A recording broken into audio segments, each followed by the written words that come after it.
Hello students. So today we are going to discuss about the phylum Porifera, which is the first phylum of your kingdom Animalia. So this phylum is also known as the sponges. These organisms are commonly known as the sponges of the kingdom Animalia. So that we'll discuss ahead why they are called as.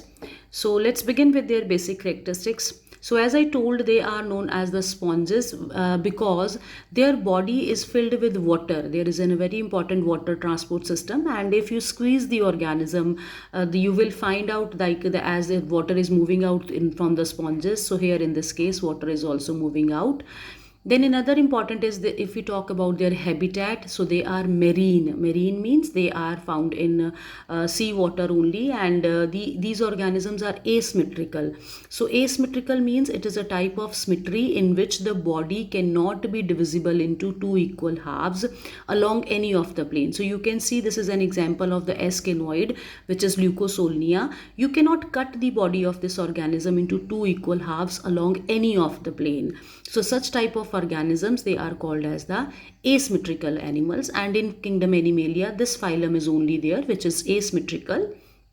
Then another important thing is they are the primitive multicellular animals. Why we call them as the primitive multicellular organisms? Because they show only the cellular level of organization. Cellular level of organization means that the cells are loosely arranged. There is no tissues formation, so the loosely arranged cells are there. So we call them as the cellular level of organization. Then sponges, they are having a very important, that is a water transport or a canal system. This system is very important. Why it is important? Because to understand the system, let's come to this diagram. So here you can see this is the enlarged view of this Leucosolnia. And here from this diagram it is very much clear. First of all, you look at that the cells are loosely arranged. There is a loose arrangement of cells having the cellular level of organization.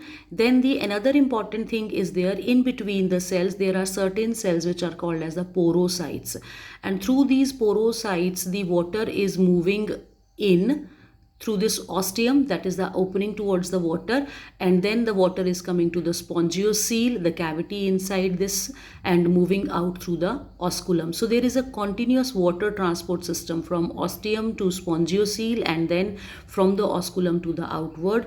So this water transport or the water canal system is the lifeline of these organisms. Why we call it as a lifeline?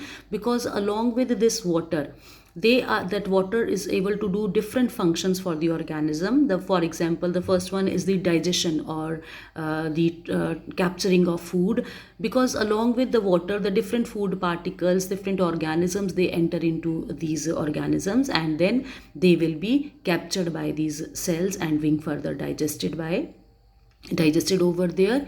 Then the next one is there, along with that water, the respiration process, the exchange of gases will also occur. These cells, they need oxygen, so that will be taken from this water, and that CO2 will be expelled along with the water moving out.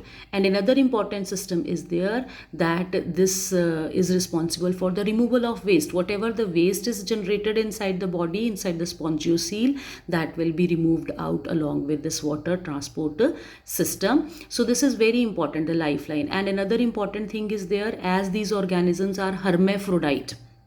Hermaphrodite means within the same organisms the male and female reproductive parts are present.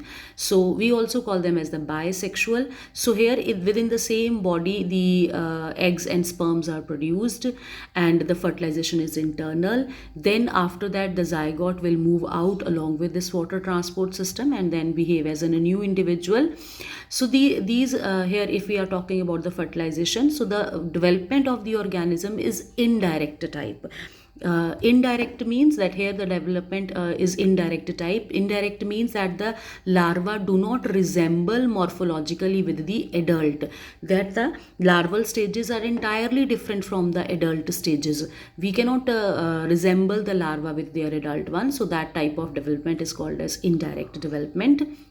which occurs in case of these sponges. Then these sponges, they are having these special cells. You can see a row of cells is present over there. These special cells, they are called as the choanocytes or the collar cells, which are the characteristic feature of the phylum Porifera. And then you can see that here some spicules or the spongin fibers are also present, which actually act as the skeletal system for these organisms. Fine. So this is all about the organisms belonging to the phylum Porifera. Fine. So let's take a review or a quick review at the different examples over here. So here the different examples are Cycon, commonly called as a Scypha, Spongilla, freshwater sponge, and Euspongia, which is a bath sponge. So here we are having these examples: Cycon, Euspongia, and Spongilla. Fine. The names which are mentioned over here, these are Cyca, freshwater sponge, Spongilla, and the Euspongia, bath sponge. And this picture I have taken from your NCERT only, which is there in your NCERT also.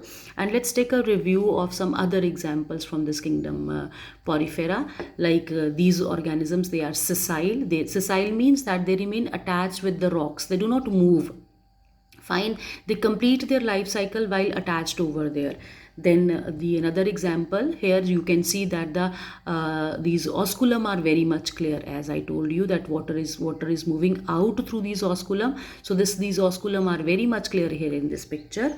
And another important thing is there, the digestion in this case of the phylum Porifera is intracellular, inside the cells, because as I told that the organisms are having only the cellular level of organization. So the digestion is also the intracellular. So this is all about your phylum Porifera.